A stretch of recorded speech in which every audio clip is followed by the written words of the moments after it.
glad you're back. Anonymous. As a youngster in grade school, I believed that anonymous was actually someone's name. I'm sure I wasn't alone. Sometimes our teacher required us students to memorize poems and recite them in front of the class. I remember standing before the class announcing the title of the poem and that it had been written by Anonymous. As an adult, I often wondered why some individuals who write poetry choose not to identify themselves. Perhaps they don't want the attention or the accolades, or, as a latter experience taught me, perhaps they are subscribing to a higher principle. It was roughly 2 months before graduation, and Carol, a parent with children, a parent with children at the school where I was principal, approached me with the following request. Would you look at the student accounts receivable to see if the parents of any seniors are having difficulty keeping current on their school bills? It was roughly 2 months before graduation. I reported to her a few days later that there were 2 students from one family with outstanding school accounts that were not likely to be cleared before graduation. The amount due was about $4,000.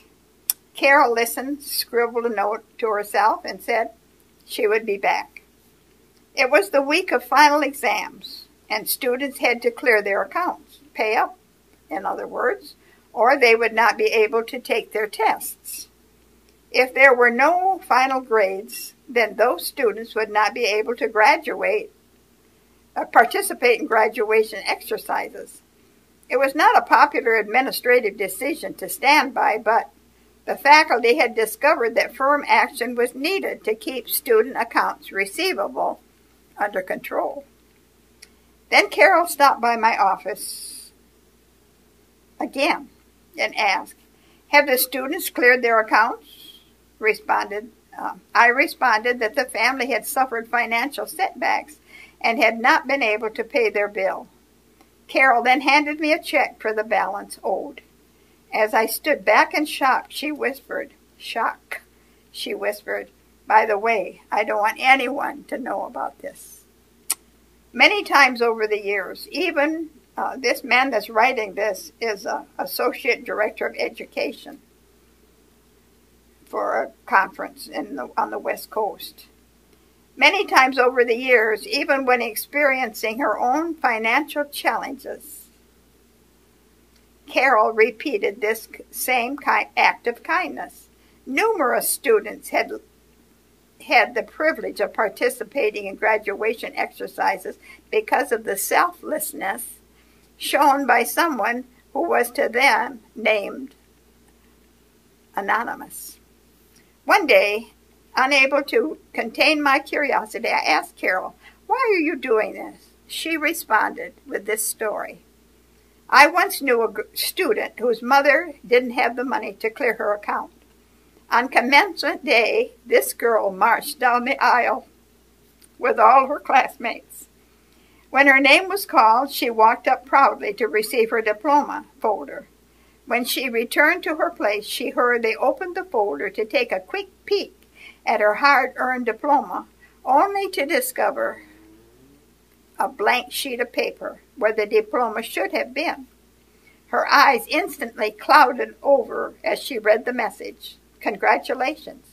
When your account has been cleared, come by the office and we will give you your diploma. Fighting back her emotions in retelling the story, Carol added, I was that girl. And I determined right then that with God's help, I would do everything I could so other students would not experience the same kind of disappointment I did. Carol could easily have established a scholarship fund in her name. Instead, she anonymously gave thousands of dollars to students in need. Many institutions have benefited from the extreme generosity of institutions and families who have given large sums of money in their own name. And those magnificent acts are certainly commendable. But literally millions and perhaps billions of dollars have also been given to the church anonymously by donors seeking no recognition.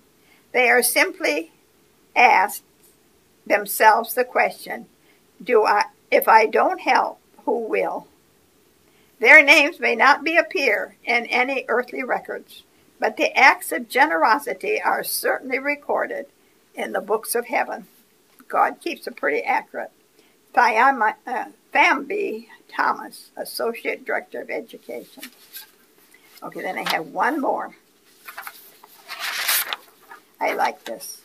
The church walking with the world. The church and the world walked far apart on the changing shores of time. The world was singing a giddy song, and the church a hymn sublime. Come, give me your hand, said the merry world, and walk with me this way. But the good church hid her snowy hands and solemnly answered, nay. I will not give you my hand at all, and I will not walk with you. Your way is the way that leads to death. Your words are all untrue. Nay, walk with me but a little space, said the world with a kindly air. The road I walk is a pleasant road, and the sun shines always there. Your path is thorny and rough and rude, but mine is broad and plain.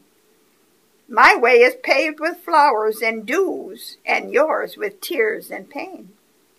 The sky to me is always blue, no want, no toil, I know. The sky above you is always dark, your lot is a lot of woe. There's room enough for you and me to travel side by side. Half shyly the church approached the world and gave him her hand of snow. And the old word grasped it and walked along, saying, in accents low, your dress is too simple to please my taste. I will give you pearls to wear, rich velvets and silks for your graceful form, and diamonds to deck your hair.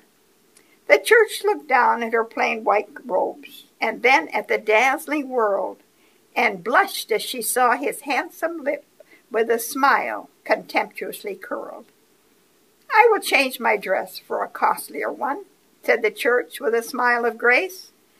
Then her pure white garments drifted away, and the world gave in their place beautiful satins and shining silks, roses and gems and costly pearls, while over her forehead her bright hair fell, crimped in 1,000 curls.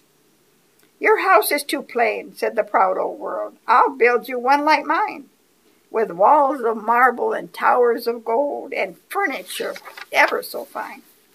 So he built her a costly and beautiful house. Most splendid it was to behold. Her sons and her beautiful daughters dwelt there, gleaming in purple and gold. Rich fairs and shows in the halls were held, and the world and his children were there. Laughter and music and feasts were heard in the place that was meant for prayer. There were cushioned seats for the rich and gay to sit in their pomp and pride, but the poor who were clad in shabby array sat meekly down outside. You give too much to the poor, said the world, far more than you ought to do. If they are in need of shelter and food, why need it trouble you? Go take your money and buy rich robes, buy horses and carriages fine, buy pearls and jewels and dainty food and the rarest and costliest wine. My children, they dote on all these things, and if you their love would win, you must do as they do and walk in the ways that they are walking in. So the poor were turned from her door in scorn, and she heard not the orphans cry, and she drew her beautiful robes aside as the widows went passing by, weeping by. Then the sons of the world and the sons of the church walked closely hand in heart, and only the Master, who knoweth all, could tell the two apart. Then the church sat down at her ease and said, I am rich and my goods increase. I have need of nothing. or ought to do, but to laugh and dance and feast. The shy world heard, and he laughed in his sleeve, and mockingly said, aside, the church is fallen, the beautiful church, and her shame is her boast and her pride. The angel drew near to the mercy seat, and whispered in sighs her name. Then the loud anthems of rapture were hushed, and heads were covered with shame. And a voice was heard at last by the church, from him who sat on the throne. I know thy works, and how thou hast said, I am rich, and hast not known, that thou art naked, poor, and blind, and wretched before my face.